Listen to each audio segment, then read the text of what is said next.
si sa vie n'est plus en danger, elle fait en revanche la une de l'actualité. Le 22 avril dernier, aux alentours de 5h30 du matin, Kenji Girac a été blessé au thorax par un tir qu'il a qualifié lui-même d'accidentel. Ce jour-là, il se trouvait dans un campement de gens du voyage, situé à Biscarrosse dans les Landes. En effet, bien qu'il gagne des millions d'euros, et qu'il soit l'un des chanteurs les plus populaires de sa génération, Kenji Girac vit la moitié de l'année dans une caravane. Ainsi, comme chaque été, il avait rejoint sa communauté pour profiter des beaux mois à vadrouiller à travers la France. Un mode de vie gitan, auquel le gagnant de The Voice saison 3 est particulièrement attaché, comme il l'avait confié aux Parisiens, en 2020. La vie de luxe, ce fils d'élagueur qui continue de prêter main forte à sa famille sur certains chantiers ne s'y fait pas. Au contraire, il s'y sent comme en prison, piégé.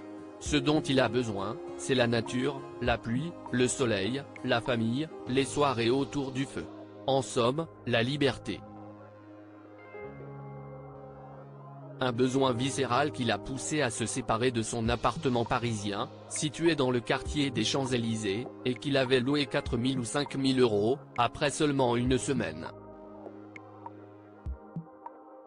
À la place, Kenji Girac a préféré investir dans un pavillon en banlieue parisienne, où il séjourne durant les mois d'hiver. Enfin. Presque. Quand Kenji Girac investit dans une maison, pour parquer sa caravane remporter The Voice aurait pu le transformer. Mais au contraire, cela n'a fait que renforcer son attachement à la communauté gitane, dont il a conservé le mode de vie.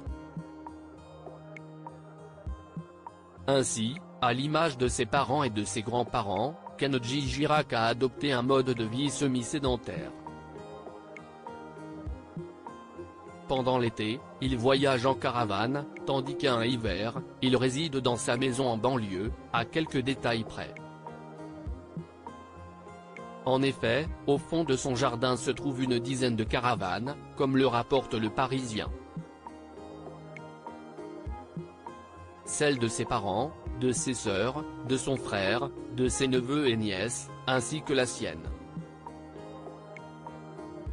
L'interprète de Bella a d'ailleurs avoué à nos confrères qu'il y dormait même en hiver, au moins aussi souvent que sous le toit de sa maison. Article écrit en collaboration avec 6 médias. Crédit photo, Dominique Jacovide.